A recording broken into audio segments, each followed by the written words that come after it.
G'day, my name's Eamon, and today we're really excited to announce our PF120 high bandwidth NDI box camera. Here it is. Here at Bird Dog, we've already delivered to the world the most complete range of high bandwidth NDI PDC cameras, and today we're really proud to expand that lineup into the box camera category with our PF120. Shipping now, the PF120 delivers resolutions up to 1080p 60 and is perfect for live streaming, educational facilities, medical applications, boardrooms, live sports productions, live events, and just so much more. At the heart of the PF120 is a Sony Exmor R sensor, which is teamed up with Bird Dog's custom NDI silicon implementation, which gives unmatched picture quality. There is a full colour matrix available with an incredible 64 positions of red, green, blue, cyan, magenta, and yellow for both hue and saturation controls. And yes, Toby, there's also Kelvin control in there too. All of these amazing colour tools found in the PF120 can be controlled by our free Cam Control software. This is a software that enables you to access all of the features of the camera remotely, and you can control all of the colour tools and colour match cameras literally in seconds. Okay, so now let's take a look at the hardware. In the PF120 we have a super high quality 20x zoom lens. We've incorporated a 49mm thread on the front, so you can use your favourite filters including UVs, polarizers, NDs, and much more. There is also a large tally light on the front that just works when connected to any NDI production system. Moving around to the back of the PF120, we have a high bandwidth NDI connection which is delivered over an RJ45. This can also be used for powering the camera via PoE+. There is a HDMI which works at the same time as high bandwidth NDI, and there's also a USB UVC connector, so you can use the PF120 with your favourite video conferencing application. We also have a secondary connector over RJ45 for RS232 control. We have 3.5mm audio inputs and outputs, and a locking power supply connector. The PF120 ships with a global power supply.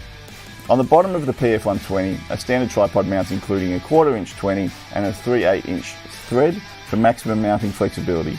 There's also an anti-rotation pinhole as well. PF120 is shipping globally through our network of resellers, and for more information on this amazing little camera, just head on over to Bird Dog's website.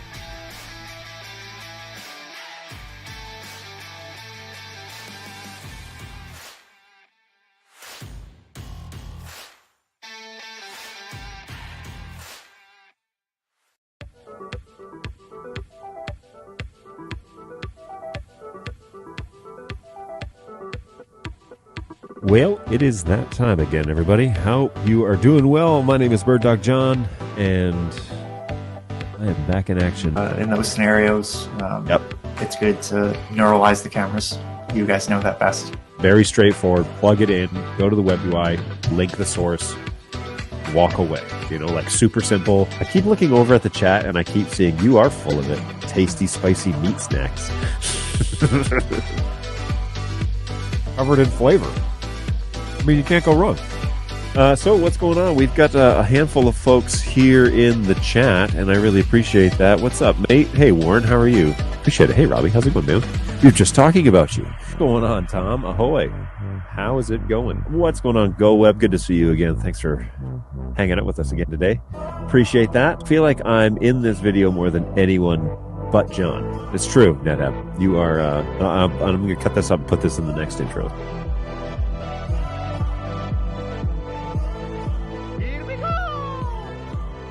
What's going on, everybody? I am Bird Dog John, back for another at least an hour, hanging out with you today and talking about NDI stuff. So we'll get excited, get all amped up about that. Let me check the stream here real quick, and I'm just going to get things going. I'm going to go over to the birddogjohn.tv link. Hey-oh, and there it is. Sounds pretty good. It's nice and loud, so hopefully you can hear just well enough, I guess. If you can't, then I have confirmed that the audio is going out to the interwebs, so there may be something going on with your connection. Now, I've noticed that my preamp is very high, so I'm going to turn that back a little bit, just so that I'm not hitting the red here on the top of my meter. Let's double check that stream now. now that I have done such things. There we go. All right, so I don't notice too much of a change there, but it's all good. All right, so Thursday, man, it has been a very busy week and a very challenging week. So we're working through it, that's for sure. But my guys answering tickets and the guys accepting packages and whatever, they've had a full order this week. And thankfully, Brayton is back, so he's one of our key guys, and he definitely is welcome back to the office because he gets a lot of work done, that guy. So always good to have the team back at full strength. Hopefully it remains that way, and we can kind of go from there. Camera shots, this is the P200 today, and then this one is the P240 up in the nest. And so there are a couple of cameras going on. I've also got a PF120 that is here at the side of my desk. So you'll see those cycle through. I'm also going to attempt. I've got a secondary PF120 here that I have in the studio and hooked up that we're going to try and do some updates on. I was having a chat with one of the guys in the industry, really well known, but great resource, and he was wanting to know about the Silicone 2 update for PF120, and it dawned on me that I have never done that. So we're going to attempt that live today on the show just to see how that goes, and then if it goes through, then we're going to navigate. We're going to navigate the remainder of what those new options are. So stay tuned. And who knows what's going to happen with that, right? So, there's that PF120. So who knows what's going to happen? It's all the gambit. So, all right, let's see what's going on over in the chat. Chris Grimm says, hey, cool. That I assume that's because of the PF120 video that I rolled before the show started. That's when that came in. But maybe he's just excited about the fact that there's a stream. Who knows? What's going on, Marcus? Hi, John. Hi, all. Hey, what's going on with the bird dog? Not a whole lot. Just a lot of work. This is the support office in Michigan. We run a 1 to 2 hour show twice a week for people to come in and stop by. So hopefully you're doing well, Bob. Hey, it's John. What's going on, Senseless? Welcome to the show. I can't tell if your hair light is on or not. It is on. I can confirm. The barn door might be low, but let's see if that changes anything. Give me a second here, because it got moved to another location. Yeah, I guess that does make a little bit of a difference, eh? So it got moved to a stand because a week ago today, actually, there was a whole bunch of guys here from the U.S. sales team as well as a couple of the guys from Australia, the ELT guys. So the actual executives, some of them were here, and then the entire sales team was here, and the entire support department was here. So it was quite a busy office. Well, they had to use the studio for a live presentation they were doing. So things got moved around a little bit, and that's no problem. But I kind of like it this way than I do other ways. So anyways, hair light is on. It's just, I guess, hard to tell today. Maybe I need to move it back to above my... It was mounted to the top of the scrim, so maybe I need to put it back there. Hey, from Winnipeg, Manitoba. What's going on, Randy? Hopefully you're doing well. Thanks for stopping by. Always a pleasure. I'm excited for everything. Well, that's impressive. I do have my Ember mug with my black coffee in it today. So, any news on doing that P200 setup video for settings, or did I miss that? Yes, you did miss it. It is posted. CJ did a video on P200 settings, and it is currently live on Facebook. So check that out. You did miss it. You always look great, even without hair. Yeah, sometimes I don't wear a hat and it throws people off. Sometimes I don't wear glasses, and that's also like, who's this new guy on the show? I appreciate it, NetApp. Thanks, man. Good times, great oldies. All right, so I do. I'm going to stop the playlist real quick, and I want to just jump over. I've got I haven't really like color matched this camera, and it's also in low bandwidth mode, so it does not look very good. But I'm not really concerned about the image right now and getting this thing color matched. I am interested in doing the update on this one, so that is the plan. I'm going to do the update, and I'm going to share the screen. Excuse me. Share the screen to do that. So let's get that set up for you real quick. And let's try and do this firmware update. So we've logged into the camera itself. This is a, let me just verify here. Yeah, 165CE. So this camera is this one that's right in front of me here, or this camera, if you will. That's Seinfeld. I'm going to have to cut between the two, so I'll kill the Seinfeld sound effect here. All right, so I've got this camera set up, and like I said, I haven't color matched it or anything like that. That wasn't really the point today. I just want to do the update live on stream and see how that goes. So I'm going to open this up. Yoink. And then, so the camera that you're currently looking at is the P200. That's the one that's here in the bottom. What is that? Left-hand corner. So the P200 is the one that we're watching, but I'm going to be adjusting the things on the PF120. But the first things first is we want to do an update. And so I have downloaded the Silicon 2. Oh, have I? Oh, I downloaded one of the firmwares, but I don't know if I downloaded the actual Silicon 2 update now that I think of it. Let's do a fresh download. Who knows what that'll do to this stream, but oops. So birddog.tv/downloads. And it's going to be under the camera section, and we're going to download the Silicon 2 public beta. Now, the reason why I have no idea if I'm like what I'm walking into here is the manual and the instructions outline how to do the 100 and the 200, but they don't really say anything about the PF120. However, in the manual, it does say this update is for all cameras but the 400 and the P4K. So I'm assuming that that's what that means, is this camera is capable of handling the Silicon 2 update, and that's why I wanted to try it today on the show and see how that goes. And like I said, I don't know what's going to happen. Now, inside that firmware update file, so it's here. Inside that update file, there is a MICU version, a MICU update. All right. But it's listed only for the P100 and P200. So what I'm going to do is see if just doing the Silicon 2 beta firmware update bricks this camera without having to do the MICU update. We're going to see what happens.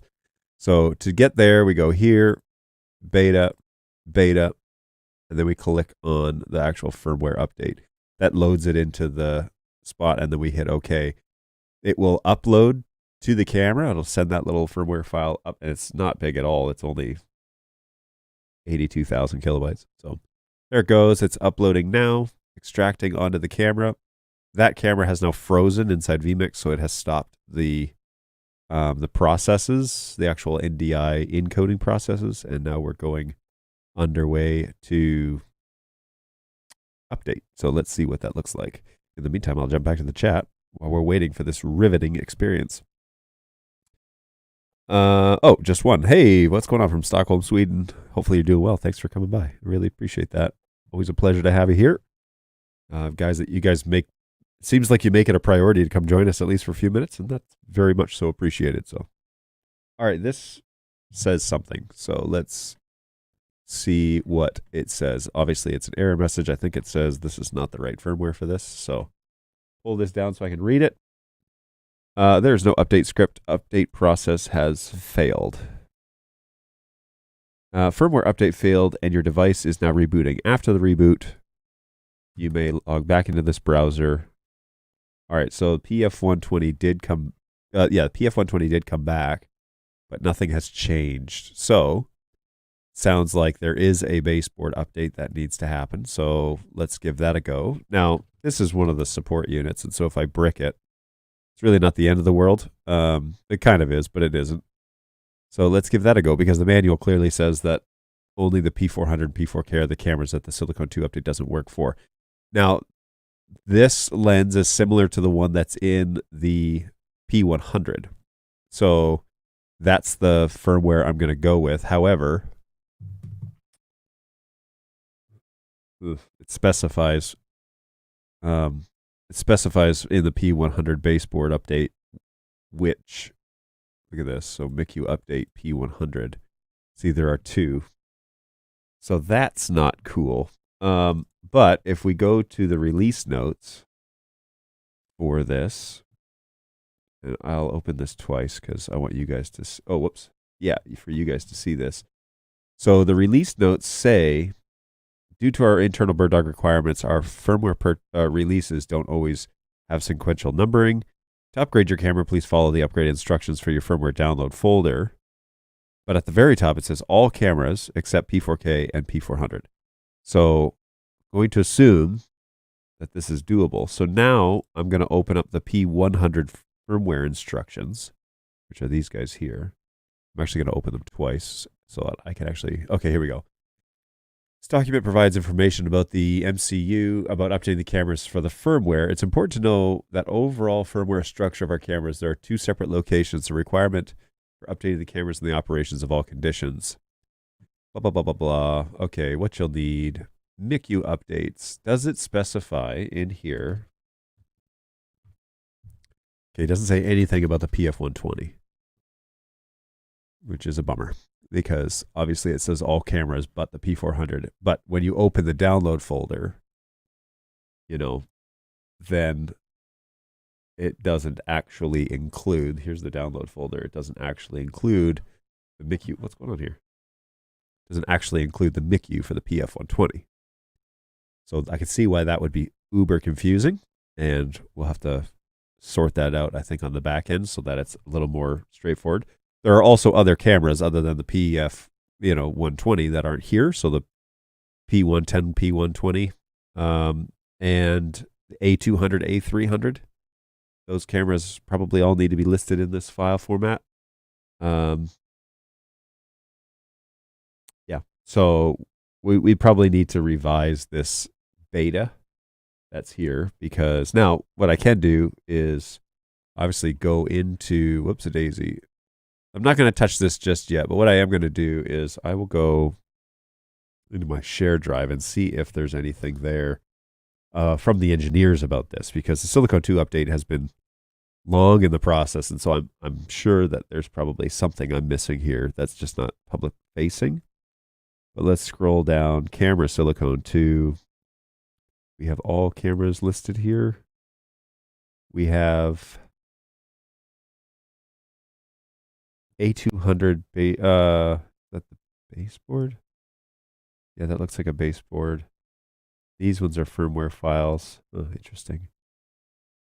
So, and then there's legacy stuff. Let me see if, and these are all just listed as cameras. So, interesting.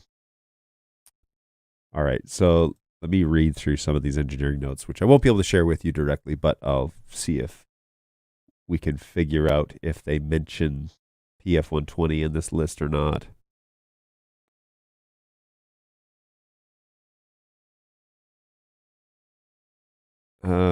Checking here.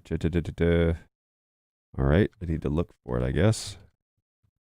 There's no mention of the PF120 in the engineering notes.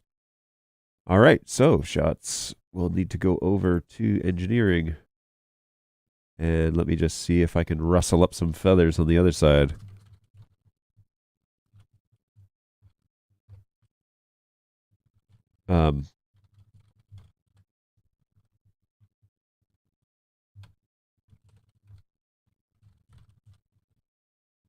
Let me see here.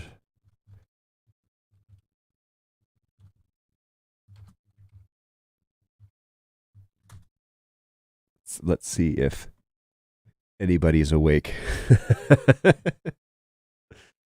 Always fun.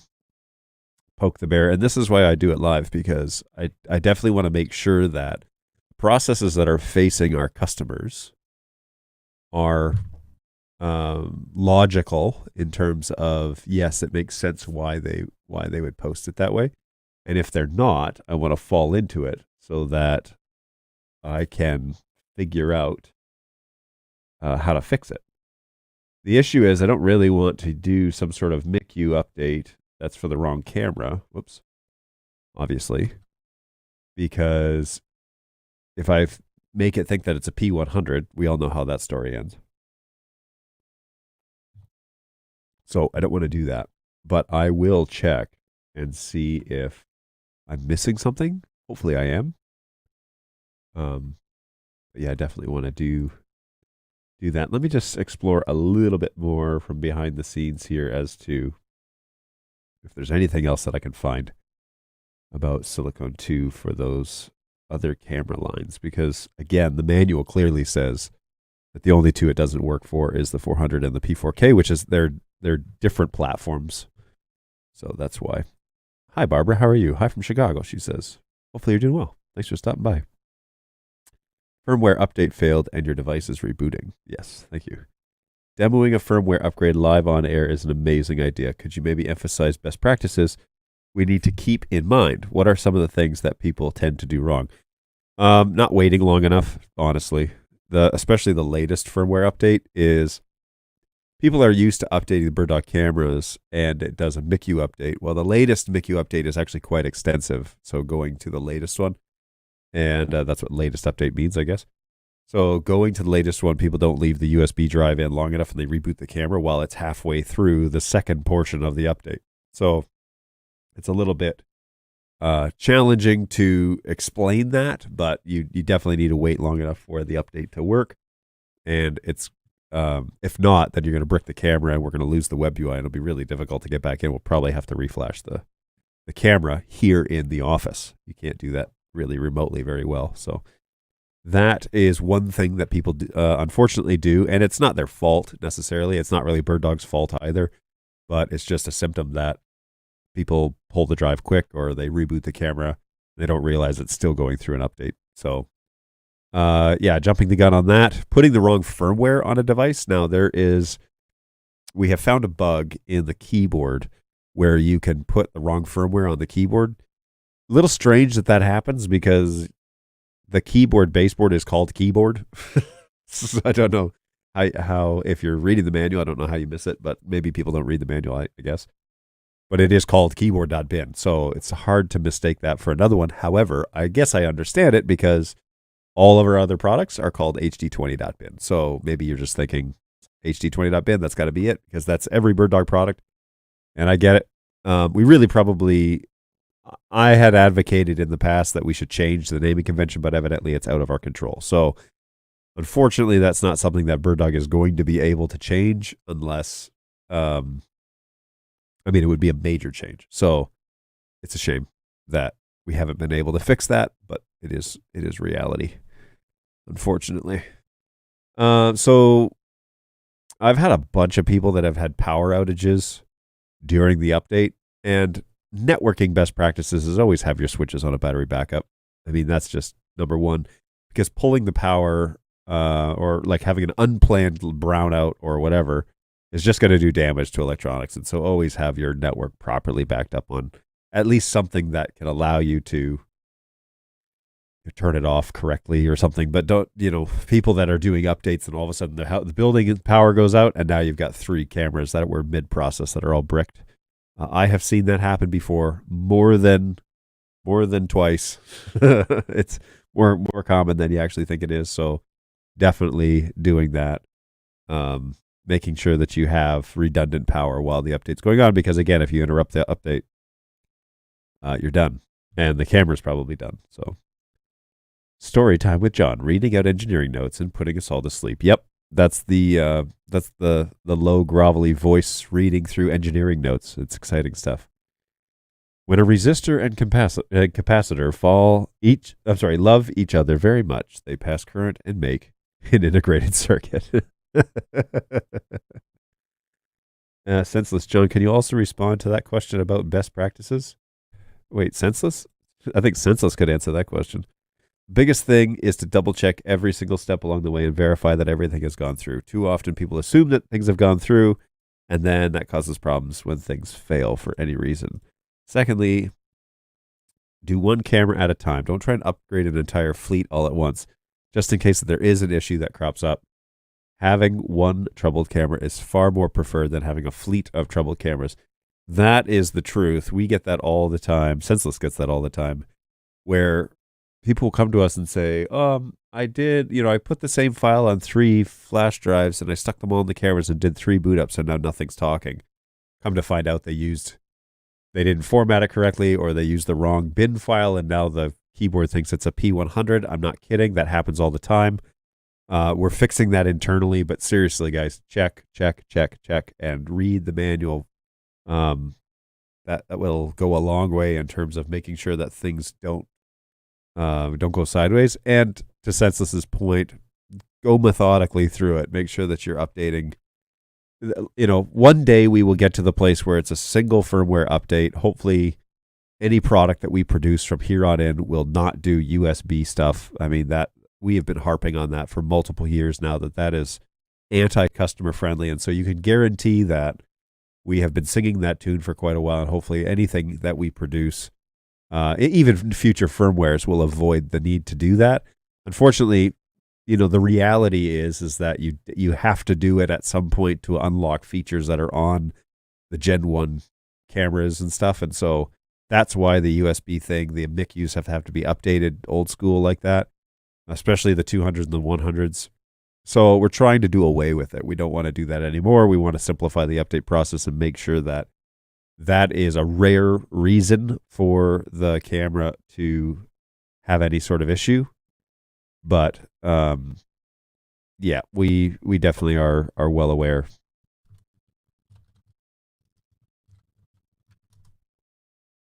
So yeah, good stuff. Great oldies.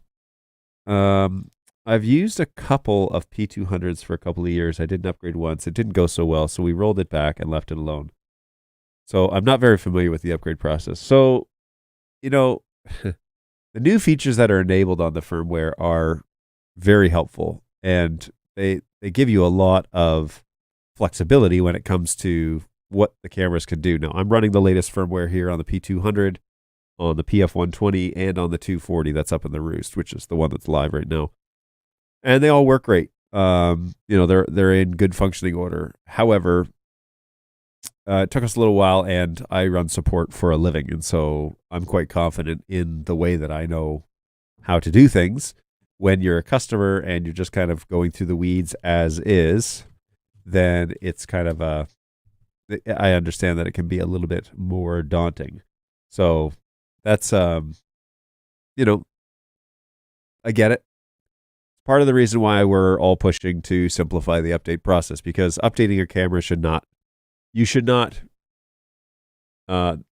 feel like that's a roadblock, or that this is going to be a big project or something you got to undertake. That's, that we're not doing it right if that's the case. And so I promise you, we're striding towards, and we've hired people to help us get to that stage in life. But it's one of those growing pains of inventing something new and being a small company, and you actually get it to work, and it's pretty cool, and you want to enable features and do that. Well, as you grow and you graduate from that initial company stage and life, then you got to get to a place where, okay, guys aren't just buying one or two studios and putting them in on their cameras. They're buying 30 P200s. How do we manage that? How do we make this update process simple and straightforward? So we get it. We totally do. I mean, we're looking at places that have the potential to buy multiple hundreds or potentially thousands of devices, and you have to be able to manage that fleet. You can't just rely on the web UI and a firmware update and a MICU USB stick to do all of that. And so long-term goal is, obviously, it's not realistic, and we're trying to fix that. I think that that's a pretty obvious, that would be an obvious win if we could really get around how to do that. But it's not an easy chore, I'll tell you that much. And our guys do work constantly to get that to happen. So yes, read the manual is what this means. And yes, manual will help. Doesn't necessarily mean that that's flawless, because not only are the cameras invented by flawless or flawed people, but the manuals are written by human beings who might be flawed, and the logical process, how it's all mapped out. So like we're all in this here together, and we definitely want to make sure that this works for you correctly. And so if you're having any issues, look, I can't reiterate this enough. If you're having any issues, I've got an amazing team that works at the help desk here at help@birddog.tv. And if you're having issues, reach out to us. I promise you, we'll try and get a hold of you, get back to you as quick as we can. and give you instructions on things to try if you're experiencing issues. Quite frankly, you're probably not going to surprise us with issues that come up. We've probably seen or heard of them before. And we have guys here in the office that do active testing that try and break the thing at this point and then get it fixed. So we're trying to figure it out with you. And I promise you, you're not alone.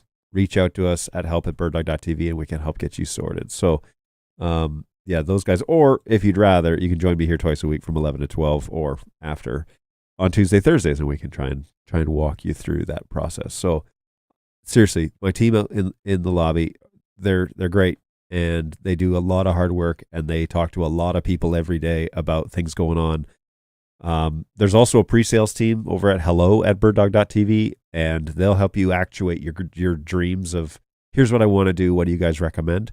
Those guys are able to give you a hand over there. I do know that they get a lot of requests, and so I don't know what their turnaround time is, but they generally do respond, and obviously we want to take care of you. So it's good stuff.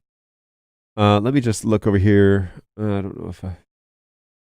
Wait. Sure, this is. Okay, so there is a conversation internally happening. All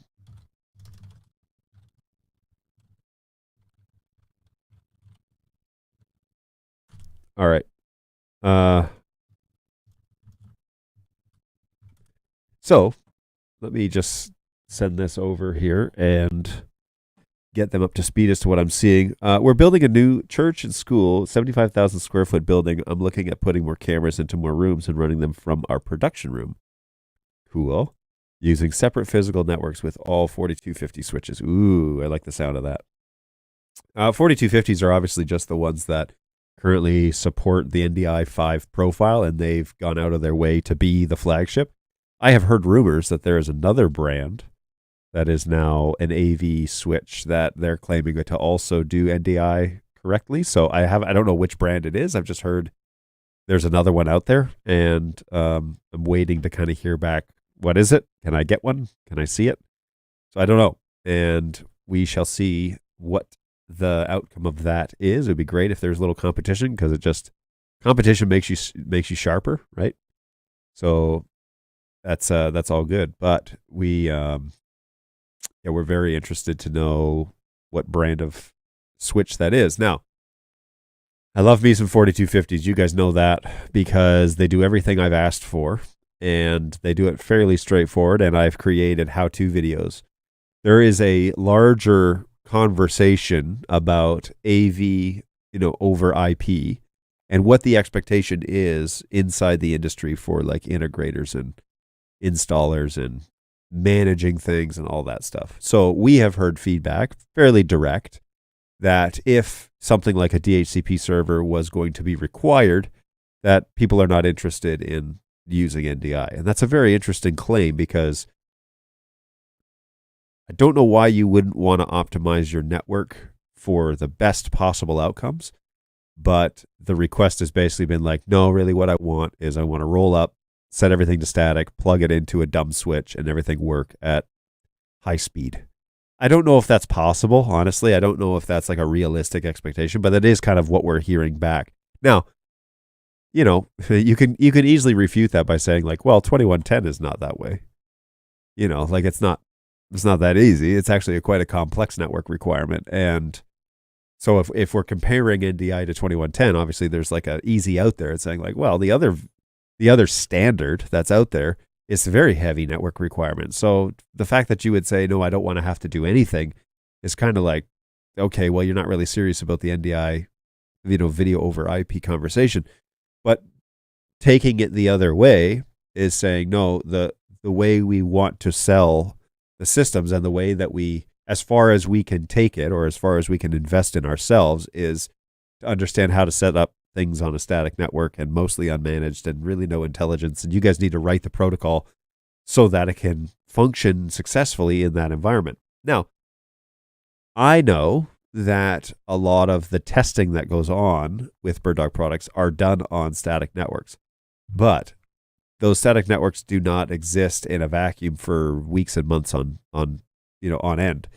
And I find that it's far more resilient if you let something else govern the network. So if you want to do static, by all means, just use a discovery server. Well, the issue there is people don't know really what discovery server is, and it requires a PC to be running at 24/7, which, as we all know, Windows is not great at running 24/7. And what are the requirements for that computer? And where are you going to put it on your network? And are you going to make sure that it stays on 24/7?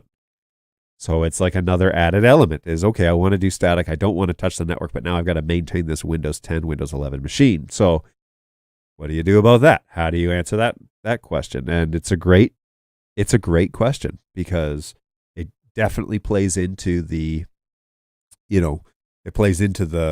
overall architecture of what do we expect from our NDI cameras. And if you're saying I can do the lowest latency possible with video over IP with full NDI, but I don't want to have any sort of infrastructure, it's like, well, that's actually a different type of that's a very interesting but different conversation.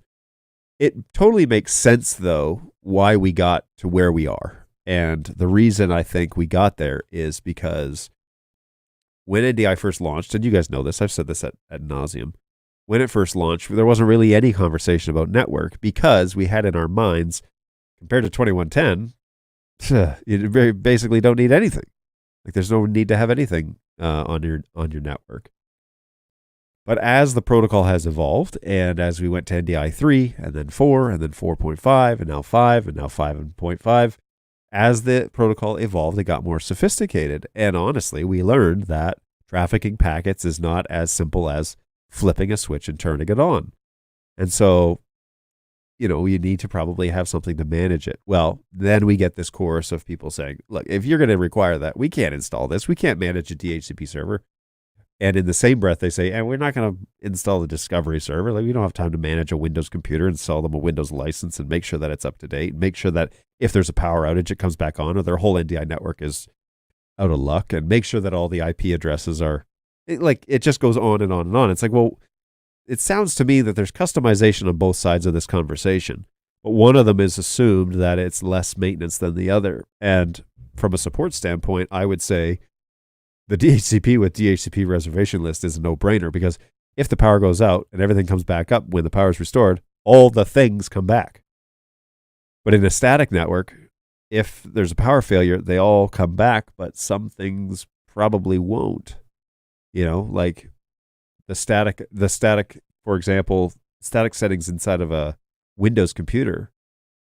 Have we resiliently tested that they always come back after a brownout or a full-on power interruption? Are you going to put those computers on battery backups, which is more expensive, which might be doable? It doesn't matter about the price. It just matters about the design, which would, that's a very interesting concept.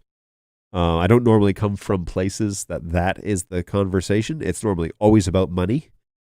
It's always about how can we get the maximum performance out of the least amount of money paid for. And that comes up in the support tickets quite often is, look, we paid a ton of money and you're telling me my network's not sufficient. That happens all the time. We get that all the time, which is why we have kind of said, well, if you really want to do it correctly, the best way we know how to do it is this way right now.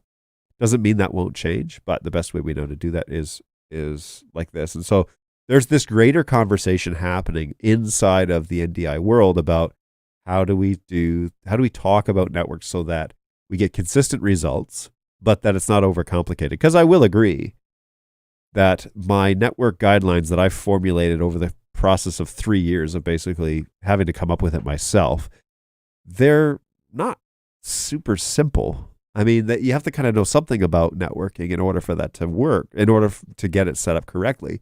So it's not super simple. However, it's better than the alternative, which is not repeatable results, right? So there's this duality going on about we need it to be simple, but we need to have repeatable results. And I'm saying, you may not be able to have your cake and eat it too. You may need to learn something about networking and not just assume that you know everything already. So you got to figure out, you got to understand, how does the DHCP work? How does the service work? What's included in the service? What's an MDNS? What's, what are routing tables? What's a layer 3 or a layer 2 switch? What is all this stuff? And then how do I get it to work correctly so that my network is never going to be the issue? And so when you dump that on people, that scares them off. I mean, that's the reality, right? Is like people are like, you know what? I do not have time for this. So then come along somebody like a Netgear 4250, and they make this AV switch that now it's like click these buttons and then plug in your cameras and you're up and running. That's the beautiful thing about a company like Netgear who came along and was like, you know what? We know you don't get it, so let us just do it for you, and we'll just show you which buttons to click. And they have training videos on how to do NDI, and I have training videos on how to do NDI profiles on the Switch, specific for the Bird Dog line. Those are available on YouTube, by the way, if you'd like to check those out. But it's literally click these buttons. Now, there's still potential for you to get it wrong, and I've actually seen one customer that just had a little bit of a confusion about the configuration. And I'll mention it here, but I'll probably have to redo the video just so I'm a little more clear. Be sure that you allot enough ports and not just the ones using the cameras for the NDI VLAN. Okay, so in the video I say, okay, let's select the ports we want to use for NDI, and then let's give it a VLAN number, give it a color, give it the profile, give it a DHCP service, blah blah blah blah blah, and I go into the thing. Well, the flaw in that video is I just say the ports that you want to use for NDI. But if you don't understand what a VLAN is, a VLAN cuts off communication to other VLANs. So if you are, if you have 3 cameras and a keyboard and you only light up the 4 ports that are going to be talking NDI, you'll not be able to see it on a computer. Okay. So for a lot of you, that is kind of already understood. But if you don't know much about VLANs or networking, that might be news. VLANs are boxes that cannot communicate with other VLANs. Now, there's inter VLAN traffic and yada, yada, yada. However, the point of a VLAN is to isolate the traffic. That's why we're doing it. If you're isolating the VLAN and then you're creating links between VLANs, why not just make one VLAN? Like, what's the point? So it's to isolate and prioritize the traffic. That's kind of the point, is to keep it all isolated. And people use VLANs for various things. It's really nice because you can use a VLAN for that. You can use a VLAN for Dante. You can use a VLAN for VoIP systems, and it keeps them all separate. And it keeps the packets moving and only communicating with the ones that they're supposed to be communicating with. So it's really kind of a nice thing. All right. I've been ranting, and then I went off, and you guys have been still talking. So in that situation with a camera in every room, would you rather put an 8-port 4250 in each room, trunked back to the core switch, or have a 48-port beast with everything home runs? Before Randy says something to answer, or before I read Randy's response, because maybe he has, I always like to go lighter on the endpoints and centralize the brain. So core switch over fiber. So they have the 16-port fiber core. You do that, and you VLAN everything. You set up all your configurations on that switch. And then, yes, I would trunk fibers at probably 2 8-port SFP plus switches that are 8 or 10 porters, and put those near the end, and then run 2 or 3 rooms off of each of those. Probably 2. If you're doing 1 camera per room, then 3 or 4 rooms off of each of those end, edge switches, but they're not edge switches technically. But the switches that are then trunked back to the core, and then anytime you need to make a change to a VLAN or a table or whatever, you just have to log into that core switch. The Engage software from Netgear is nice, but there's a few features in there that I wish were in there, which are not. So it will give you a nice overview, but the way that I would do it is probably run everything back to a core. If you have a ton of rooms, then you might redundancy that core. So if you're going to do multiple switches, say you've got 4 or 6 or 8 or 12 or whatever, however many rooms, let's just say you've got 20 cameras and you're bringing those all back. You're going to break those up, 4 or 5 cameras per switch, trunk those back then to the fiber core, and have a really good fiber, get decent SFP mods, make them trunked dual SFPs so that you have redundancy. So if one of them fails or overheats, or, it's technology created by imperfect people. So maybe one of them stops working. You're not dead in the water with 5 rooms, right? So yeah, trunk those back and then manage everything over that single core switch, and you'll be in good shape. And then you could even VLAN. You do individual VLANs, or you can just govern everything on a single VLAN or whatever you want to do.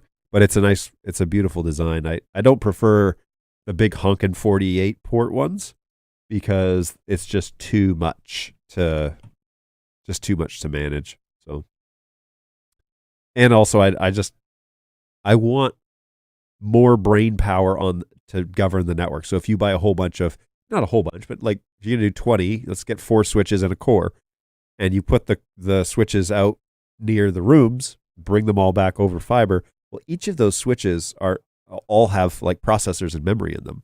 So they have horsepower, and then they're sending all that stuff over fiber, which is the fastest way you can get that stuff back, especially if it's SFP plus 10 gigs. So then you trunk them together with 2 of those SFP pluses. Now you've got a 20 gig backbone going into the core. That core can handle a ton of data. And so go into that core, and then everything's trunked, and you've got 20 gig backbone through each of the switches. So that's not going to be a problem. It's a beautiful thing. It's so nice to have it set up that way. But then if one of those fibers gets cut or goes down or gets pinched or something, you're not totally out of luck.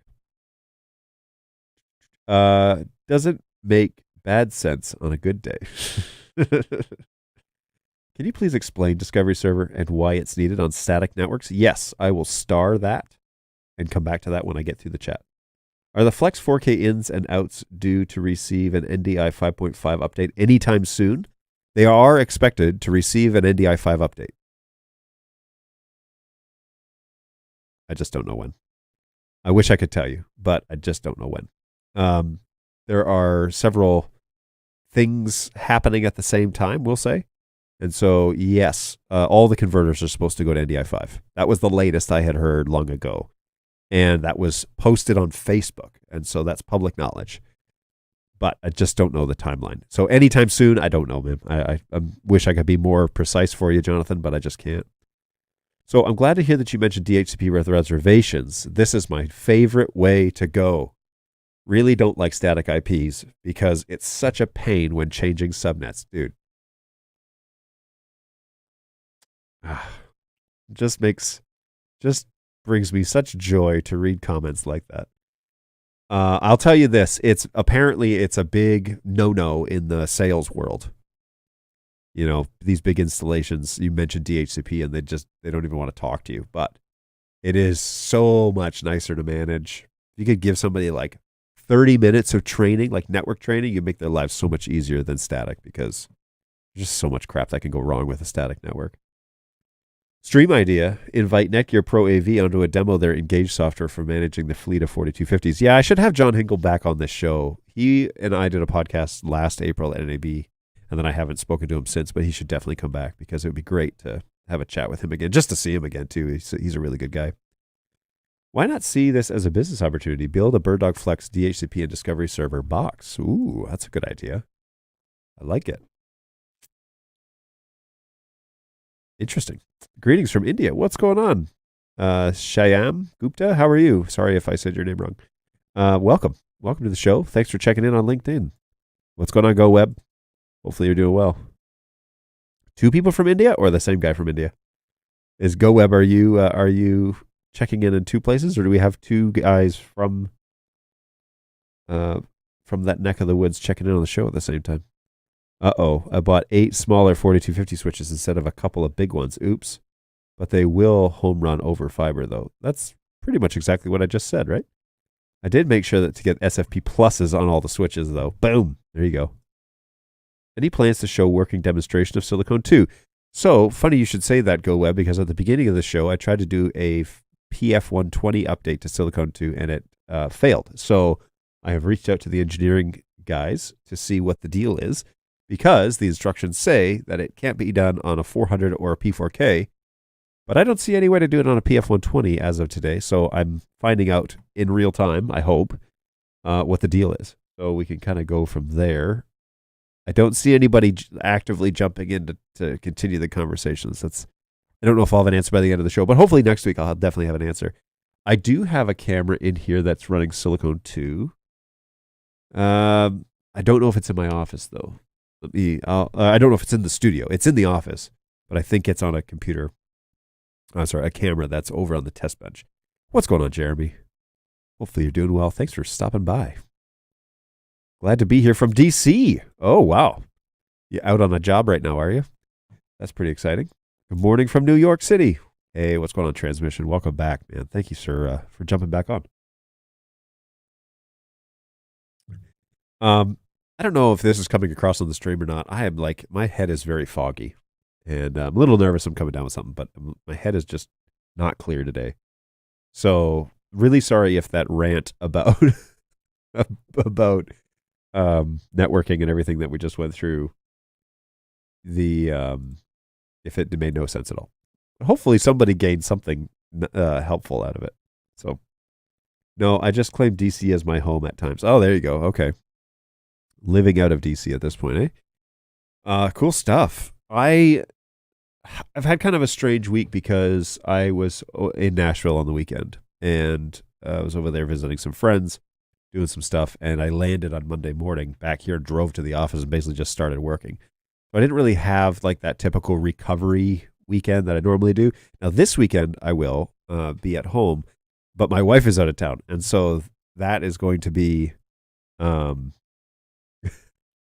new level of involvement. When 50% of the team isn't there to play the game, it's a doozy.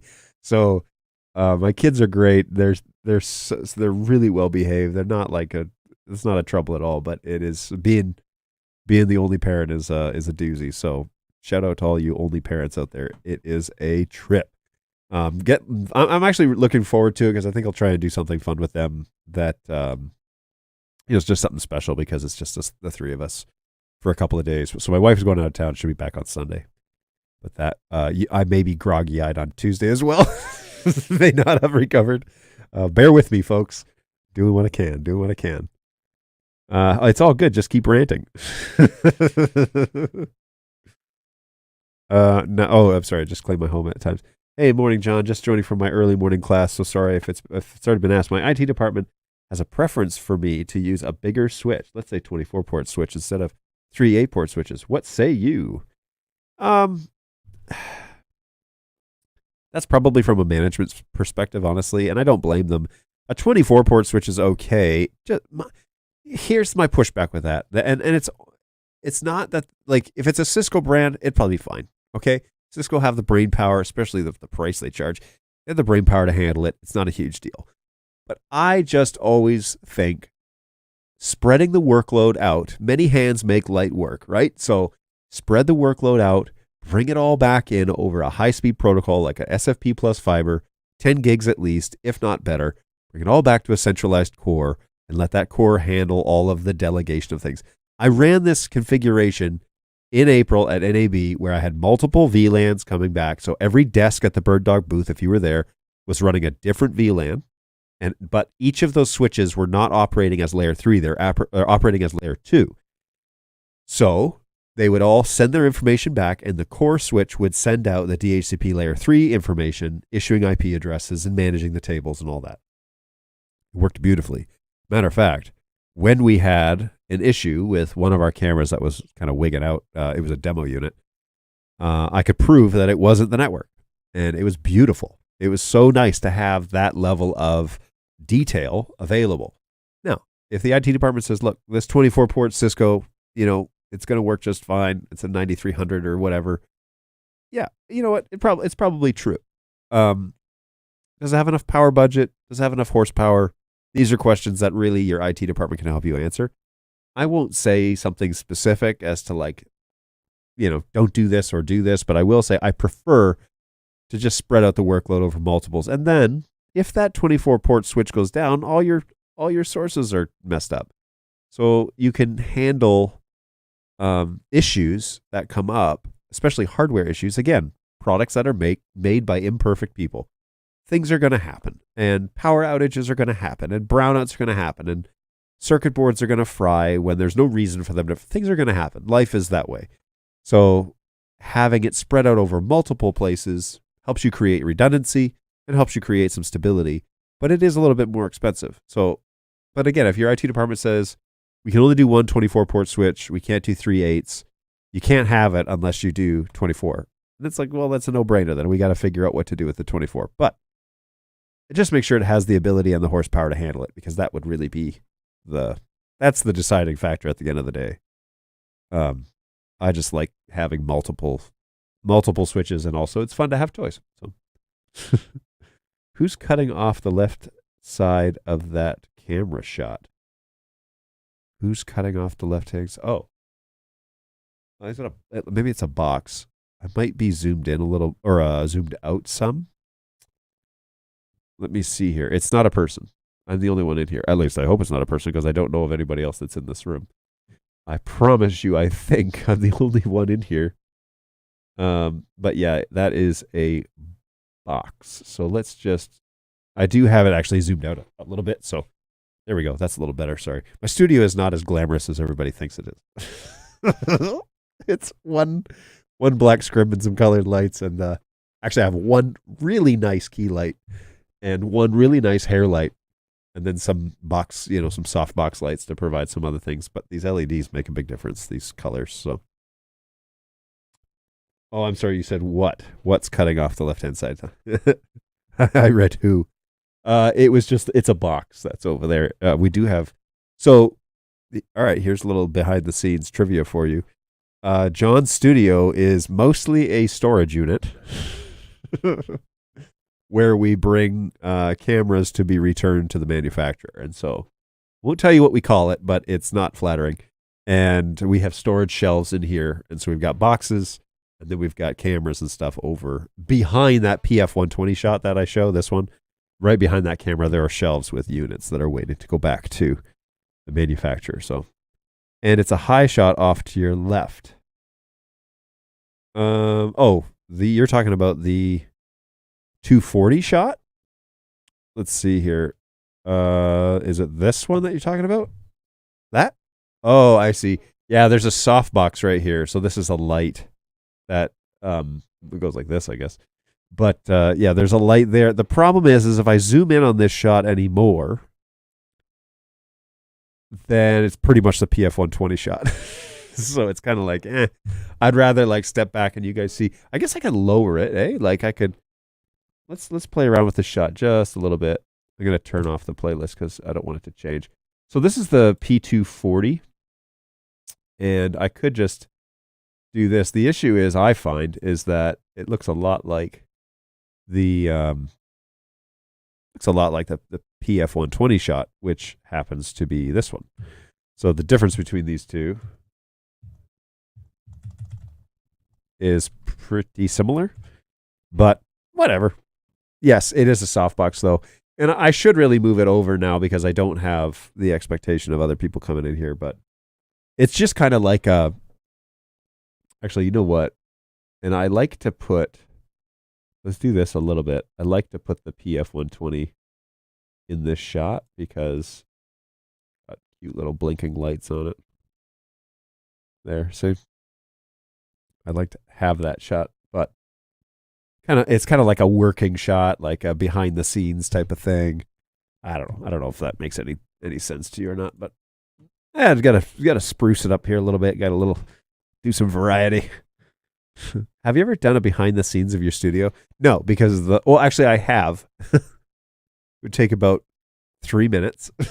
I have done a walkthrough as to how I actually produce the show. I'm happy to do it again, but yes, that is the case. Yes. Oh, John, please don't forget my question. And Daniel's question was, can you explain Discovery Server? Yes.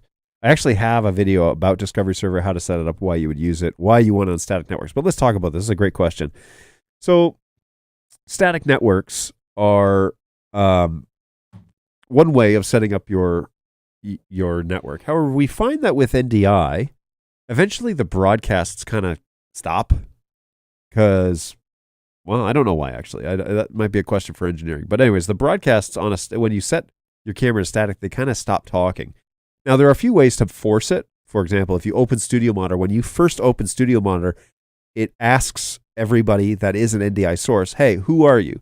Which is why when you open Studio Monitor, you right-click on a static network, all your sources show up. It's really kind of cool. That is, though, a party trick that NDI does. Okay, so Studio Monitor is designed by NDI.TV. And so it's a party trick that they do. When you, for example, search with a keyboard on a static network, the keyboard does not do that party trick. The keyboard just says, hey, who's here? And anybody that's sending out a broadcast packet at that moment, it will catalog that information. But if the cameras are not broadcasting at that moment, you might get back 0 of 0 cameras, which is really frustrating because you know they're there. Now, one little pro tip that I have for you is you can open Studio Monitor and then hit search on the keyboard and all of your sources will show up. Why? Because Studio Monitor forces everybody to broadcast their information when Studio Monitor turns on. And so if you're running a static network, you can open Studio Monitor and hit search on the NDI-IP, and all your sources will show up. It's really kind of cool. All your cameras.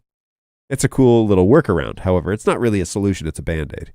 So we need to figure out a way to be more consistent with the signals on the NDI network. And the best way to do that is to have something listening for NDI that's specifically designed for the NDI protocol. And I truly believe, up until today, up all the way till today, that Discovery Server was intended to be installed on every NDI network. I know that sounds crazy, but I actually think NDI, when it was designed, assumed you're going to use Discovery Server. And this, I come to this conclusion because I believe that the NDI broadcast packets are not really a priority when it comes to integrating the SDK into NDI products. Okay, so it seems to me that there is very little emphasis on how NDI is broadcast on a network. It seems to me that they're focused on or assuming that you would use a Discovery Server. Now, what does a Discovery Server do? Discovery Server stops the broadcast packets out of your NDI devices and tells the device, instead of sending out random broadcasts across the network, announcing who you are and at what MAC address and what IP and blah, blah, blah, and what you are, instead, just send that information to a centralized location on my network. And here's the IP address that's running the Discovery Server. Now, like I said, Windows PC is running Discovery Server. It can just run in the background. It's an MS-DOS program. It's so lightweight. It's kilobits to run. Requires very little processing power. It's actually quite impressive for what it is.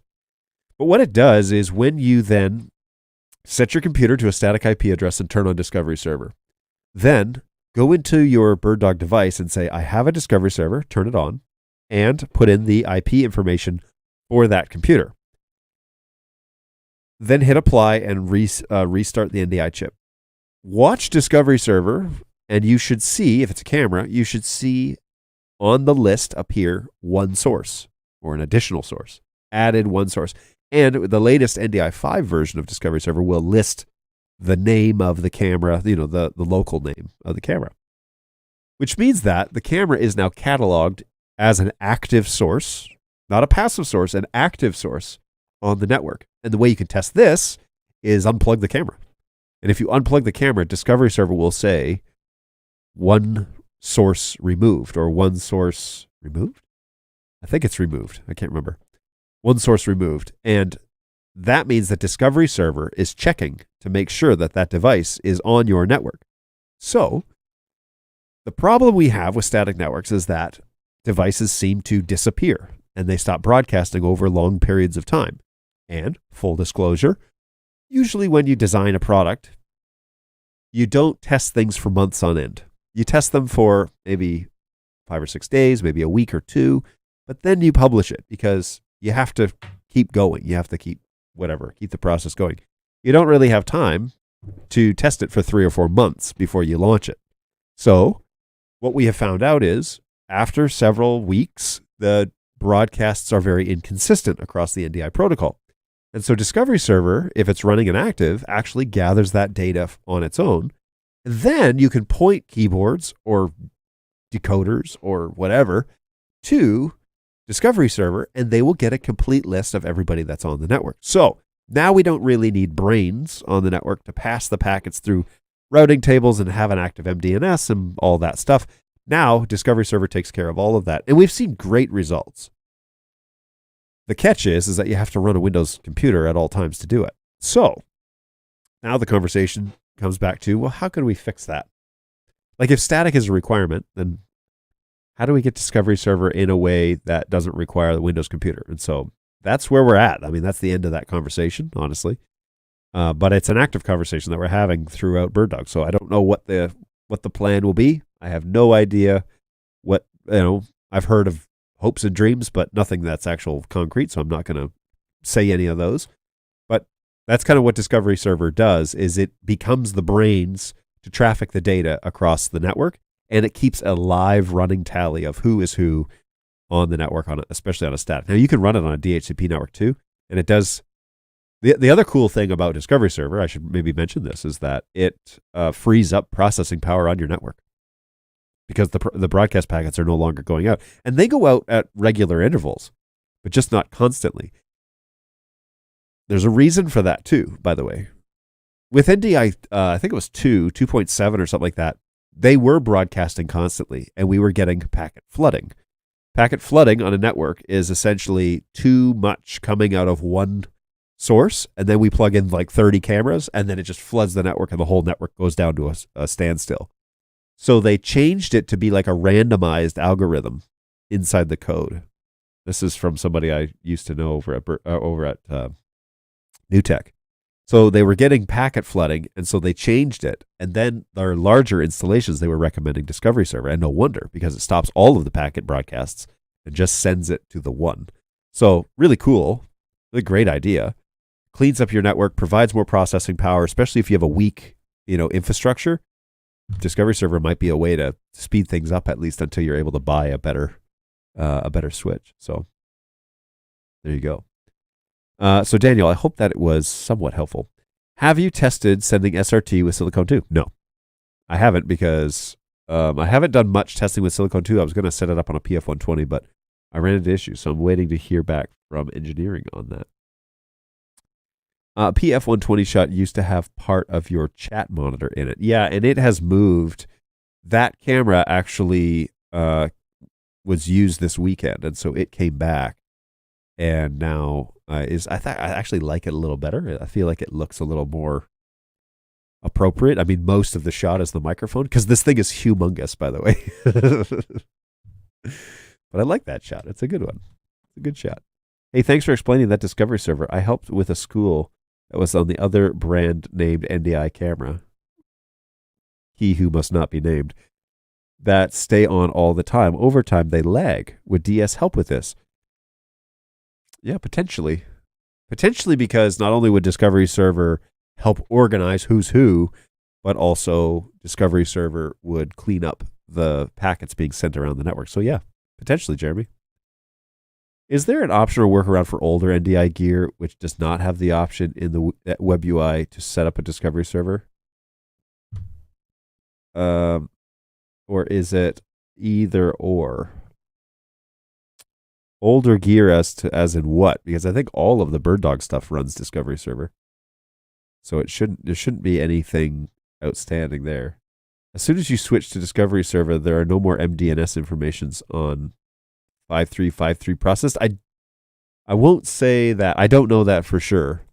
But I have heard NewTek say it stops the broadcasts on the network. So it may just be sending those requests to the one IP location, potentially. I'd have to Wireshark that, make sure that I'm speaking that correctly. Can I run? What's going on, Randy? Can I run? But Marcus, hey, how's it going, man? Thanks for your questions. Can I run a Discovery Server on a VM? Yes, would make me very happy. But a dedicated device would also be cool. I believe you can, actually. And I now, with the invention of NDI 5, you can run multiple Discovery Servers for a redundancy setup. So there are a couple of things that you need to know with setting up Discovery Server. One of them is if you want any PC or Mac to see your NDI sources, you need to open Access Manager on that computer and add it under the Advanced tab, add the Discovery Server IP addresses. Okay? Because no device will be discoverable in this instance unless that's added in Access Manager. So be sure, if you're trying to look at them in vMex or whatever and you're not seeing your sources, go to Access Manager, go to the Advanced tab, turn on Discovery Server and put in the IP address of the DS, and then hit OK and close out of Access Manager. That will add that information to the NDI library, and then the computer will know where to look to get the source list information. But yes, I have seen it done on a VM, a local VM. With DHCP network, Discovery Server is not needed. Could you explain why NDI will work better on DHCP? I didn't say Discovery Server is not needed. As a matter of fact, I would prefer if you used it because, again, it quiets down the chatter. There are some benefits. You don't need quite a sophisticated DHCP system. But I like DHCP because it is doing active discovery as to how to route data, and it keeps active routing lists and like routing tables. And so one of the things that layer 2 switches, managed switches do, and a proper DHCP service, one of the functions of it is to delegate who is in charge of what information. Okay? So people think, oh, I just set up a DHCP and then I'll plug in all these unmanaged switches. Well, that's actually not doing yourself any help, because a layered, managed layer 2 switch will have the ability to have routing table delegation issued to it. And if they're all the same brand, it's even better because they're all talking the same protocol. But basically what happens is the DHCP is doing a bunch of things, right? It's running an MDNS, it's running a DHCP server, it's issuing IP addresses, it's keeping a routing table, it's doing a bunch of stuff. But what it does as well is it tells your managed switches, one of them, you are the primary switch in this network and you will host the active routing table. And then it tells the other switches that have this capability, that switch at this IP address has the active information, and you are to reference that switch for all active routing data. Okay, so it delegates the responsibility of the routing table to, modern day networks will actually, it'll figure out like who's highest in the pecking order. So if you have a spanning tree or you have some of the older style networks, it will figure out who's the guy that's handling the primary amount of data. And then it will tell that switch, you're in charge of keeping that information relevant, up to date, checking in on devices, making sure that you understand the path that gets this, from you to there, the master list essentially. And then the other switches that are managed and have, relatively decent capability, you are to reference that switch for that list. And so this helps big time with figuring out who's who, but keeping the chatter down to a minimum. Could you imagine if you had 6 or 7 switches and they're all trying to figure out on their own who's who and what the routing path is and how to get from point A to point B to point C to point D, and doing all of this chatter? There would be endless broadcast requests. But modern switches and proper DHCP services will actually delegate this job to one switch and then have it manage the other ones. So when there's a change that happens inside the routing table on the master list, it updates the switches that are later on down the road. This is where having a core switch comes in handy, because the DHCP will naturally, as long as you're pretty much set up this way, the DHCP will naturally pick that switch as the primary one to handle all the data. And you can set up all of your VLAN stuff and all your customizations in one localized location. So back to the 4250 demonstration where we have a fiber core that's running all of these, branches off of this fiber core over, redundant fiber. You can set it all up inside there, and then all you have to do on the branches is tell it, okay, you're VLAN 3, so your 8 ports on here are supposed to be VLAN 3. That's all it is. And you can even do this inside the Engage software, by the way, now. So you can have a standardized profile that you push out, and you can say, these sets of switches are all VLAN 3. You need to be getting IP addresses out of that VLAN. And the trunk, that actual lag that's happening between the endpoint switches or the edge router or the edge switches and that core, they will only issue addresses out of that, single VLAN that you've assigned. So it's a really nice, clean design. But there's a whole lot of more intelligence going on a managed, proper DHCP network than just IPs being issued. And it bugs me to no end, as you can probably tell, when people are like, I just want it to give it an IP address and then that's all I need to do and I can use this $30 Linksys switch. It's like, gosh, like you totally miss the bigger picture, right? You're like staring at the tree, but you're totally missing the forest. It's like, this could be a beautiful design, self-governing, self-managing, never have to touch it again. But instead we want to strip away all of it because I don't want to learn it. I've been in the industry for 30 years. It's like, it's so sad. It's so brutal. It hurts a little bit to hear that people just want to use the ports and not actually make it a beautiful art form. Anyways, rant over. That's pretty neat. In the technology world, so-called 99-day bugs are the most common and frustrating because they don't manifest and you can't reproduce them without setting them there for 99 days. Thank you, NetHab. Again, truth bombs from NetHab on this show. Going to update my P200s to 9.3 today. What do I do first? Firmware, then baseboard, or the other way around? Follow the manual because there are certain cameras that are that way, flipped, and then there are certain cameras that are the old school, the step 1, step 2. So check the manual for your specific board type, A2, A3, or A4, A5. Make sure you follow it to a T because we have been hounding my poor document guy over in Melbourne. We've been hounding him to get it precisely right, and he's done a really good job with it. So it's different for everything, and I hope, hopefully that will be the easiest for you, MTash. Oops, I meant I run a Windows VM as a Discovery server. Again, I think you could still do it. I don't know of how to do it in like an Amazon Cloud VM. You know what I mean? So when you say VM, it could mean anything. But yeah, like a Windows server or something, for sure. Woohoo, I made it back from my gig in time to say hi. What's going on, Angus? Welcome back. Yes, you did make it back. It's 12:15 already. Good golly. I was tempted to do the ghost pepper ramen today, but I chickened out because, like I said, my head's a little foggy today. I just don't want to, I just don't want to risk it, risk the biscuit. And I've got a bunch of meetings this afternoon, so I need to drink my coffee and have a lot of water, put it that way. ARP storms on a WAC 16 networks are a nightmare. It's true. WAC 16, really? That's too much for NDI, I think. Thanks for the explanation. It's a lot to take in. Yeah, and see, that's the complaint I get is like when you go down this path of networking, people just kind of get this like washed mentality, and they're like, whoa, this is too much. It's like, no, it's just a beautiful thing when it's done correctly. And instead people are just like, I just want to punch in my numbers and walk away. It's like, yes, you can. You can do that. But, sometimes it's nice to take the training wheels off and find out what it feels like to ride a bike, So if I have a network, if I have a network of 3 M4250s set to static, a Discovery server would make it more stable? Yes. Or preferable setup is a DHCP and run the equipment with DHCP? Yes.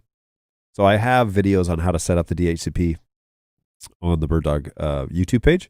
So if you'd rather do it that way, that would be great. But yeah. I would prefer it in DHCP, me personally, if I were the one setting it up. But if you must run static, then please run a Discovery server. That would be better. That's exactly what you need to do. That's exactly when you want to do Ghost Peppers. It'll clear you up. Yeah, that thought crossed my mind.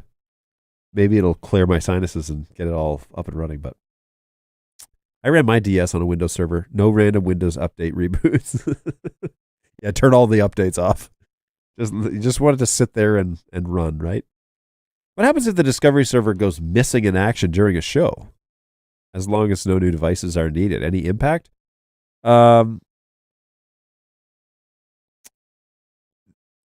Okay, so in those mission critical situations, like Discovery server, I don't know it to pack up, right?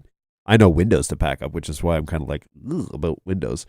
But that's not a burden on NDI. That's a burden on Microsoft. So if it disappears, you probably keep them for the time being, but they will only be sending their information to that static IP address. And so if that computer disappears or DS shuts off, then yeah, you're going to have a problem pretty quick, which is why, they enabled the redundancy thing, because now you can add multiple discovery servers on your network and they can act in tandem. So if one goes down, the whole system doesn't go up in flames. And I've seen them where it's like 2, 3, or 4 or 5 discovery servers running on a VM, different VMs, they just spin one up and then pretty lightweight. And yeah, it works pretty well. And it's, like I said, it's, like I've always said, it's not that you can't do static networks. It's just that they're more difficult. Like once you get the DHCP stuff set up correctly, it's a beautiful thing, and they're pretty resilient. But if you must, you can. You definitely can do it. I want everybody to hear this. You can do static networks with NDI. It's your funeral. This show brought to you by Ember Mugs. Keep your coffee hot and your creamer curdled. It's actually not brought to you by Ember Mugs. It's not brought to you by Ember Mugs, which is the correct. They do not sponsor this show. But if Ember Mugs is out there, both Jeremy and I would greatly appreciate a sponsorship. That would be great. I promote this all the time. My battery is good for like 1 hour of 125 degrees. So by the time this show is done, the battery will probably be pretty much dead. Let's go ride a bike. Call out to Queen. There you go. Hey, thanks for the great info here. Oh, that's nice of you to say, Albert. And in the past streams, building out our NDI network. And sometimes it makes my head hurt. See, I totally get that. I don't want it to be overwhelming, but I want it to work every day of the week for the next 5 years. That's what I want. I don't want you to have to open a support ticket. I want you to know how to set it up properly so it's resilient, so that it's redundant, so that you can roll with the punches. You can add some sources if you need to. Yeah, I just want it to work well. I'm not doing it to frustrate people. There are better ways to do things. And currently, I think, therefore I am, I think that DHCP setups make more sense, more logical sense when it comes to logically mapping out network. Again, I need to say it again because we're getting a lot of pushback here in the sales world. You can do static networks for NDI. It's just not easier. It's harder. And I've gotten most everyone to agree to that. So if you want the easy route, watch my videos. If you want the difficult route and you have to do static, it can be done. I promise you. Don't come at me and say, support told me static networks can't be done. They can be done. 100% they can be done. It's just not easier. You think it might be easier. It's not. This isn't Dante. This isn't Dante. This is NDI. Yeah, and we want it to be. And by the way, NDI is, I think, a better protocol than Dante. There, I said it. I said it. I said it. I don't need to run static. It's just went that way. Partly because our network guy likes static. Yeah. Oh, and by the way, IT departments love static stuff because then things don't change on them. But all you do is a DHCP reservation list. And that gives you the flexibility then to change things in the future without having to go into each of the endpoint devices and screw them up. You can literally go into the 4250, change the DHCP reservation, and then power cycle the PoE. And it'll make the change for you. You don't even have to go power cycle the camera. You can literally turn the power on and off again. Off and on again at the web UI. It's slick. It's well thought out. But yes, truth be told, network guys do like static. It's because there are less variables for them. John, this is amazing to be able to chat with you like this and get things sorted out. Oh, Daniel, that makes me feel very, very happy. Thank you for saying something. Ember Bug shout out.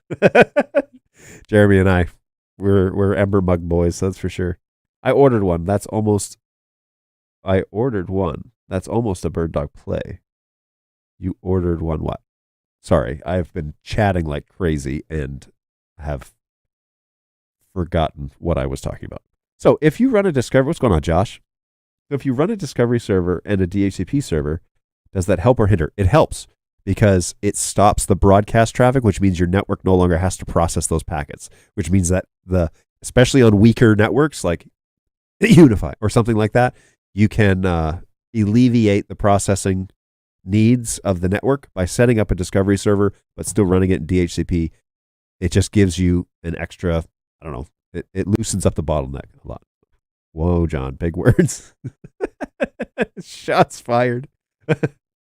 Dante even runs better under DHCP. Oh, wow, there's something I haven't heard because everybody swears by how easy peasy Dante is. And if NDI could just blah, blah, blah, blah, blah. Yeah, okay. I also heard Dante also kind of prefers DHCP. Oh, wow, multiple people are chiming in here. Dante versus NDI. Let's go. Yeah. Those announcements from NewTek from NDI.TV about their audio controller and the new tool that's in the NDI 5 toolkit that's basically turning audio sources or NDI sources into audio inputs. Yeah, something's up there. Something is up with that. Something's up. NDI versus Dante both have their well-deserved place, I suppose. Absolutely. Absolutely, they have their place. And I think it's the same conversation with HX and Full. They both have their place. Wirecast, vMix, and TriCaster. They have their place, man. They have their place. It's okay. Everybody can have their place. It's not like you do this so you can never do this. But we all live under the umbrella of AV over IP, and we're all doing things a little bit differently. And so there are good ways to do things, and there are better ways to do things. And all I'm concerned about is you being successful. So I would love for you to configure your network how I think it's true, but you might be restricted. And you may have to do static. There's a way to do it. Again, I need to say this again because I don't know why, but I feel the need to say you can do NDI over static networks. It's just not easier. It's harder. So by all means, go the hard route. Blaze a trail. Figure out how to do it. But I'm saying it's just not as easy. Once the DHCP stuff is set up, it's so beautiful. I won't say it just works, but it works a whole lot better than other alternatives. Marcus, you just ordered a mug? Oh, there you go. Is that what he was saying? Where is he here? I ordered one. That's almost a Bird Dog Play. Well, it's close to the same price, isn't it?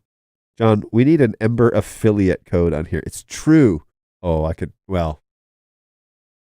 true. I don't know. I don't know if I don't push sales, but I do. And my tagline is also not super becoming of the brand because I say things like keep your coffee hot and your creamer curdled. I don't know if I'm really the spokesman that they're looking for out there. I don't think so, but anyways, I do love me my Ember mug, especially when it's just black coffee or tea. It's great. It is great. It's almost as great as a properly set up NDI DHCP network. Hey, now don't be hating on Unify. You just got to choose the right switches for the job. I actually don't hate Unify, and little unknown fact is I run Unify here in the office, just not as my primary NDI network. My primary NDI network is all managed on 4250s. So there you go. But it can be done. Not multicast, but it can be done. I understand all people who go on location don't want to build their network on location. There is not a network guy or hasn't been. It took me years to get confident going through DHCP. Well, if it's a run and gun situation and you're setting up in like a conference room or whatever, a layer 3 4250 design is the way to do it. Because you can fire that thing up, you can have the DHCP reservation stuff, all of your cameras will get the same IP addresses, your keyboard will come up with the same ones. You can even run Discovery Server if you want, but a proper layer 3 DHCP enabled 4250, and then all you have to do is have a router with a WAN interface, and you plug that into your switch and you get internet through the hotel. But your network, you can guarantee the performance because it's set up by you, first of all, but also you don't have to worry about other people's network infrastructures. And so, yeah, you can roll up with a Pelican, pull that 4250 out of the case, power it up, plug in your router, plug in the WAN into the WAN port of that router, daisy that router's LAN into it. The router doesn't have to be the DHCP. The 4250 can daisy that into the switch, and then off you go. It's a sweet design because its setup time is like 5 minutes. It will take you longer to open up the tripods and put the cameras up than it will for you to fire up the network and get that configuration. It's a great run and gun situation. People are like, no, static. I'll just set it on the camera. I won't do any configuration on the switch. And it's like, okay, but stripping out all the technology, all the brains, all the useful data, you're just losing all of that. Why did you even buy a 4250? Why not just get some crap switch and roll the dice every time you have a gig, right? So to each his own, but if you're a run and gun guy, I can't, that little desktop unit, actually don't even do the desktop unit from Netgear. Do the first level, I think it's called a 4212. I can't remember the letters. 4212 switch, and that thing, that's the specific model.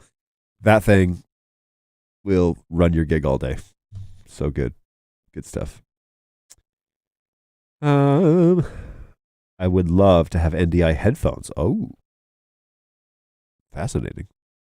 Go Web gets it. Okay. We tried to make headphones at one point, not NDI ones. They're for comms, but do you want to know how hard it is to source a headphone company that doesn't go out of business in like 6 months? It's pretty hard. At least from our experiences. In Germany, most audio people go with Dante. Zero conference link locals. It works for them. As long as you don't plug in a device with DHCP and then everything explodes. Yep, you got it. Or the guy in the background. Good job. The mug. Love the coffee. There you go. I am also a big coffee advocate. I'll stick with my insulated mug and get a second play. Boom, there you go. I do have several insulated mugs that I bring coffee to work in, but then when I make coffee and I'm sitting here on the show, this is where the ember gets busted out. Yay. Ember equals NDI love. What tech guy doesn't love coffee? There's a few of them out there. They're rare, but there's a few of them out there. My vMix rack machine doesn't have TPM, so Windows 11 isn't looking like an option. Uh-oh. That's sad. I'll have to do some testing with the 10 gig networking to see if it's time to spend a little money or a lot of money. If it's the way I do it is through a Sonnet box, and I have a dual NIC card that does 10 gigs, although it only goes to a 1 gig connection. So static with Discovery, I would need to add the IP address and the Discovery server IP to any device. My colleagues at work, I'm sorry, I will have to go. Okay, so I'll have to go the DHCP route. So with a static device, I can help you here. Let me jump over to my vMix machine. I'll show you how to set it up. So first things first is yoink. We are going to take a look here, and let me see if I can get to. Oh, I don't have my desktop thing listed here. That's strange. So here we go. This is just a BirdDog device. This is that PF120 that I was working on earlier. So inside of your network options, you are going to go in here and save a static address. So we're going to set it to what we want. It needs to be 22255, okay? Write that down. This will be on the test. And you need to set your gateway address to the IP address of the computer that is running Discovery Server. Now, the reason for this is because you're not going to have a gateway on your network. Well, unless you do, but you're probably not going to have an active gateway on your network. And the device needs to know what to reference, okay? From a networking side, it needs to know what to reference on the network. So where should it be looking for network information? The beautiful thing about Windows is that it actually keeps an active internal routing table on its own. So it does it by itself. And that's nice because that can help us out of a jam in a couple of support scenarios. But Windows 11 and Windows 10 will keep an active routing table internally. basically what it's doing is it's learning the network. It's figuring out who's who. Well, we want to reference that as our gateway address. Then we're going to go over here to Discovery Server, and we're going to put in the IP address of that computer that has an active Discovery Server running on at all times. It needs to be on 24/7 at this point. Type in the proper IP address there, and then click on, and then hit apply. And when you hit apply, go back to the dashboard. Okay. Oh, and hit apply on that static IP address as well. Go back to the dashboard and hit restart device or power cycle the device. Then open Studio Monitor and make sure that you can see the NDI source coming through that static IP address. But also watch Discovery Server and make sure that one source gets added to the Discovery Server. It will move up in an incremental like line item type of thing, and eventually the words will go off the sheet. So be sure you're watching it when you're adding sources to Discovery Server. And if you do it correctly, you'll see one source added, and it will say the local name of that device. So that is how you properly do it if you want to set up static. And then you're done. And then you can walk away. Same with keyboard. You go into keyboard, set a static IP on the web UI, and then add it to Discovery Server, reboot the device, make sure it comes back that way. And then when you search for devices, it will ping the Discovery Server. I think it actually also checks for anyone who's broadcasting, but it will check the Discovery Server list and get those sources that you have there. And that's what we want to do. We want to point everybody's eyes in one location, and then anybody who needs to know that information, they look to that location, and the Discovery Server delivers the complete list. That's the whole deal. All right, that's how you do it. So it's really not that difficult. And any computer that you need to access, other than the one that's running Discovery Server, because obviously all that information is coming to that one, any additional computer that you need to access the NDI information and see the streams, you need to add it in Access Manager under the Advanced tab, turn on Discovery Server, and add your Discovery Server IP address there. Hit OK, close down Access Manager, open Studio Monitor, you should see your sources. That's what I felt like I was doing right then. Okay. Let's keep going here. We're getting close to the end of the chat. That's cool. I'll have to do some testing with that 10 gig network to see if I have... Oh, yeah, we already read that one. Hey, Josh. So Discovery Server would be a better tool if it had a tool showing the devices on the network. Currently appears that there are no ways to know what it knows. Thus, debugging is difficult. DHCP had these tools. Yes. So what you have said is correct. One of the things I don't like about Discovery Server is that you can't give it a command to read out the list. Like there should be just like a slash readout, and it should just show you the sources that it has active, right? That'd be really cool. But one way you could do it is on the device that's running Discovery Server, use NDI analysis. And so that's an additional program from NDI. NDI analysis, and the command you're going to want to use is ndianalysis.exe /find. And it will list all of the sources that computer knows to be active on your network. So NDI analysis is a helpful tool. Again, static networks are more work. It's not simple. It's harder. But there are ways to do it. And NDI analysis is a great tool if you're looking for NDI sources that are that you don't know which ones are there. So on my NDI setup, I put the GLINet A1300 Slate router. Well, that's a mouthful. Which gives all of my BirdDog cameras and converters over IP DHCP, and also gives internet to live view for uploading. Also, I carry a cozy network of my own. There you go. That's the way to do it. I mean, that's one way to do it. But I love that DHCP option. It makes my life a lot easier. And we all know that's why we're here. No, actually, I think the place where we both come to the table is we don't want you to have to contact support.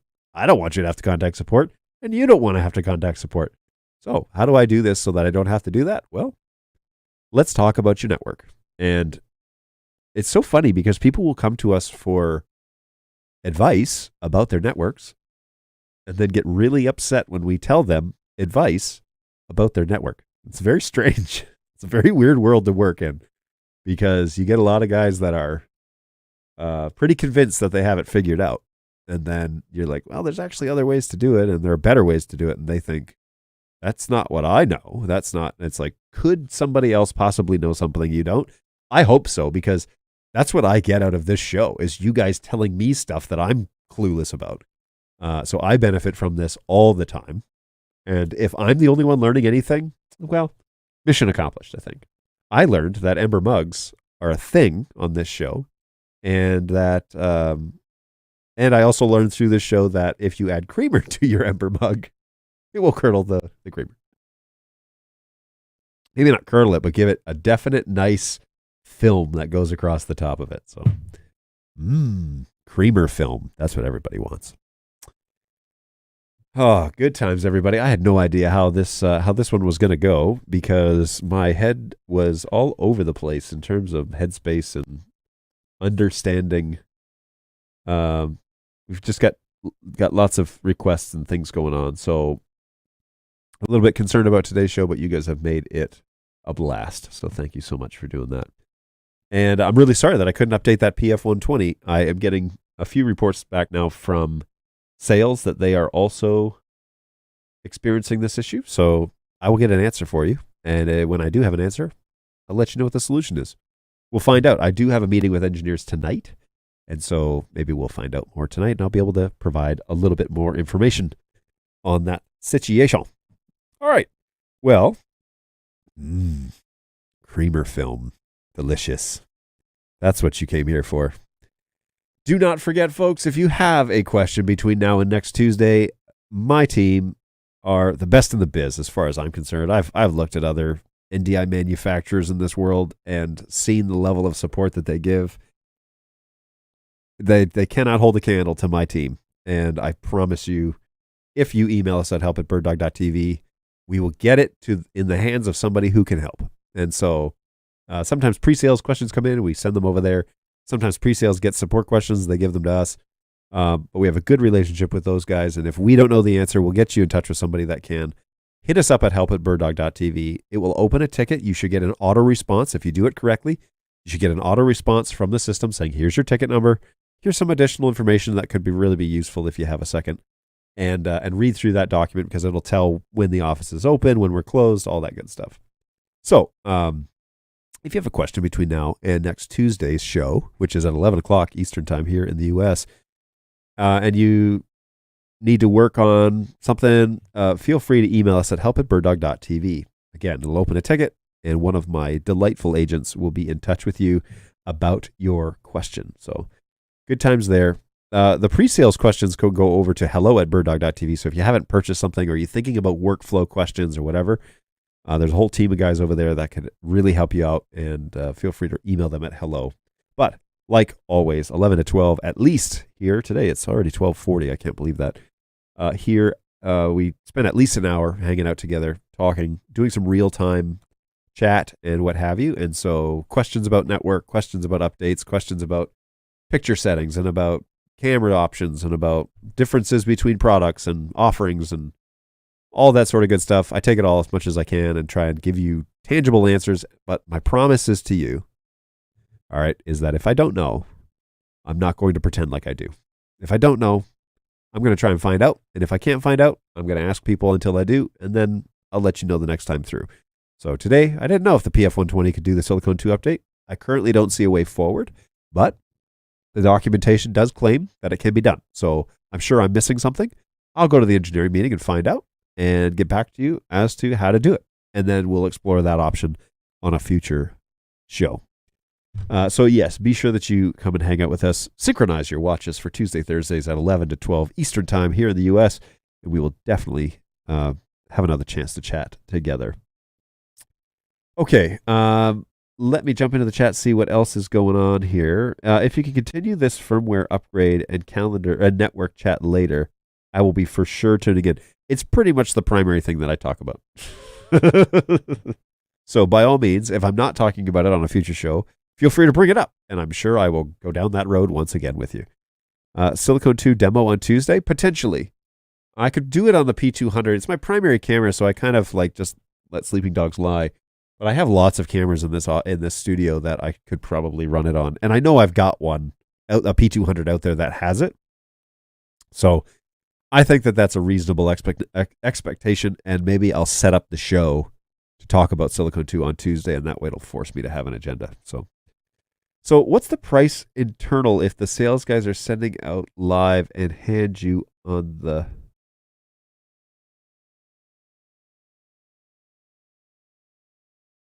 So what's the price if the sales guys send you out live and hand you on the update manual?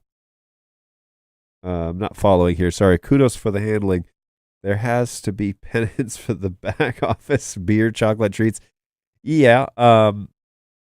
There's some of that, some of that going on. But yeah, my guys are working hard to try to get everybody up to date and fixed and working. So, more on that soon, I think. But yes, beer is usually that's the Australian. If we ask favors of the Australians, that's what we go to. Here, usually it's snacks on stream, which I didn't do today. I was going to do the ghost pepper, but then I decided I wasn't going to. And now I kind of regret it because apparently that's the thing that would have fixed my sinuses. So maybe Tuesday. Maybe I'll gather my confidences and do that on Tuesday. Hey, thanks for great chat and updates. Oh, always Go Web. Thanks for stopping by, man. I'd love to see Silicon 2 demo. Okay. Well, I will shoot for that on Tuesday. Hopefully I can arrange that for you. Go Web, there are kind of NDI headsets, but an extra device is needed. One company in Great Britain and one in the States. I'm definitely not ready to update yet. 5.5 is doing a lovely job for me. Yeah, I'd like to hear that. I know you had recently done your update, Angus, and so I'm glad to hear that that's still working for you. All right, let's jump over. I'm just going to figure out what I'm going to do here on my way out. I think I'll do this. So join us twice a week. This is Thursday. I hope you have a great weekend. I know it's going to be a busy one. We're going to be going right to the end of Friday, I'm sure, handling Bird Dog support stuff, but I hope you have a great weekend. I hope you found something useful here today on the show. Thank you so much for joining us. I always appreciative of everybody that shows up, asks questions, you get involved. Nobody's screaming at the top of their lungs on the show. Everybody is here to help. And so I'm very thankful that is the way that you guys operate, and you come to the show every week willingly and also full of useful information and experiences. And I gain just as much as you do out of this. Hopefully you feel that way. So thank you so much for hanging out with me. And we will be back on Tuesday as long as no other things come up. But the plan is to be here Tuesday at 11. I will do my best to set up a Silicon 2 demo so that you guys can check that out in real time and ask your questions as we go through. It'd be really good to have a guest on the show if we were going to do that type of thing. But let me see what I can come up with. Probably just be me. I won't promise anybody else to be available, but we'll go down that road when we get there. In the meantime, take care of yourselves. Hopefully you are looking forward to a few days off this weekend. And I know that there's kind of a bank holiday here in the U.S. President's Day, although we're not taking that one off, I don't think, on Monday. So take care of yourselves. We will we'll definitely chat with you again. And what was this, Marcus? Hey, see you. Thanks for your time and to the team. By the way, who is the second person who hates coffee? I don't know anybody who hates coffee. Did somebody say they hated coffee? Maybe Nightbot nixed their bad mouthing of coffee. If I didn't see it, but I drink all sorts of coffee, so that's all good. Anyways, take care of yourselves. Thank you so much for stopping by. Be sure you take care of each other, and we will see you next week on Tuesday, and we'll hang out again. That's the plan. Cheers, guys. Thanks so much. 3, 2, 1.